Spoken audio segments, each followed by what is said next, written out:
This is a question concerning a speeding ticket. I sent a letter to the court objecting to the charge, and I got a nice letter back saying the court accepts your not guilty plea, and they scheduled a pretrial conference like 5 weeks from now. They said, sincerely yours, and that's nice. And then about 2 days later, I got an offer from the office of the DA from the county to dismiss the ticket fine in point if I participate in a traffic education program for a $200 fee. So it sounds like I want. It sounds like I want to do a conditional acceptance, or I'm concerned if I ignore that, they might come back and say, "Hey, we tried to settle with you." Well, the big thing is whenever you're dealing with a traffic ticket, to me, the number one concern is to allow the other side, to make the other side aware. However you have to drill it into them as nicely and sweetly as you can. I am a man. There is no law that requires a man to obtain a license of any form to take an apparatus and go from point A to point B. There is no law that requires a man to get a license to move from point A to point B. Excellent. Is the best way to do that via a notice or just a letter? Yep, letter's fine, notice is fine. First I do it as a letter. Say, can you show me where the law states that a man needs permission or a license to go from point A to point B? See, I got so tired of people saying travel, drive. I got so tired of these legalese words that I said, hey, how about we just make this simple? Do I need a license to go from point A to point B? Simple. It's like, and wait for their answer. And wait for their answer. Do I need a license to go from point A to point B? Well, if you're driving a car. I didn't say I was driving a car. I said I was going from point A to point B. Nobody said anything about transport. Nobody said about drive. Nobody said traveling. Do you believe I was driving? If they say, well, the cop believes you're driving. You mean Bob, who's a man, who's sometimes a cop, he believes I was driving? Well, driving to me is like hitting a golf ball with a mashie or a wood or a 5-iron or a putter. That's what I believe drive means. Or drive means I have great goals and ambitions in life. I have a great drive.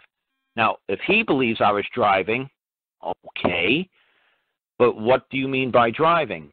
Because if it's ambiguous, you can't hold me liable for it. I did that in court one time. It's hysterical. I used the word long. The thing was long. I said, okay, there's 3 definitions in Webster's alone. I said, I long for a lost dog, my lost home puppy, my lost homeland. Long as distance, as in, travel distance, or long as a measure of time. Now, in this statutory code in which you bring forth into this court, what do you believe the word long means? And the assistant chief of police gave me the thumbs up from the witness stand. At least I saw him give me the thumbs up because guess, buddy, what you think the word long means, because I could take your statute and wrap it into what do you think it means? And you think I'm not, and how? And like I said again, what's the reason why you want to act always in the capacity of a man? Because it's like, look, I know when I break the law as a man, I cause harm, injury, damage, or some sort of a loss. Now, when I operate as a driver of a motorized vehicle, I do not know the law because your law is over 83 feet 6 inches thick. I don't know the law. So I wish to rather 99.99% of my life to just be a man traveling from point A to point B in any manner I wish, in a rocket sled, in a wave back machine, in a teleportation apparatus. I want to just operate as a man because it's easy for me to abide by the law of man. It's not easy for me to abide by your silly codes because they're 10,000 feet thick. And like I said, one of the easiest ways to get out of any kind of traffic thing is like, wait a second, under 16.1-183, it says I shall drive under 55, or I shall have a license, or I shall have a registration. Doesn't that mean sometime in the future I shall drive under 55? But the interesting about day. Yep. That word shall, when you were talking about it earlier, I looked it up in an old Webster's, and it said the preterite is should, which gives another insight that it implies. Implied. Right. It's not expressed. It's not good law. If that's what I say to people all the time. You guys got to really study the word expressed and implied. Are you implying, or is it expressed? If it's expressed, is my name in that statute? Do you have a photo of me in that statute? Like, see bad drivers, fast drivers, speeding drivers, see my photo being there? Like, there's no doubt about it. You know, expressed means it's absolutely, there's no doubt about it. You're talking about Karl Lentz. Are you saying, or it's implied that a driver, okay, at times I am a driver, guess what? 24 hours a day, 7 days a week, I'm a man. 13 minutes a day, I'm a driver. So am I a driver or am I a man? I think I'm a man. Awesome. I think I'd caution on the side of error, and I'd go in front of the jury and say, I think beyond a shadow of a doubt, right now you're looking at a man, not a driver. Would you say I'm a driver? Would you say I'm a man? You're definitely a man.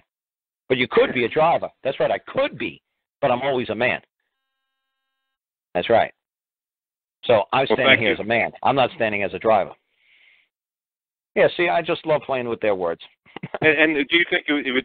It seems to me it would be premature if I filed a claim at this point, because I don't feel like I've been harmed yet. But would it be legitimate for me to file a claim based on like I said, you just bounce the wrong words off their own heads, and they'll say he's a player.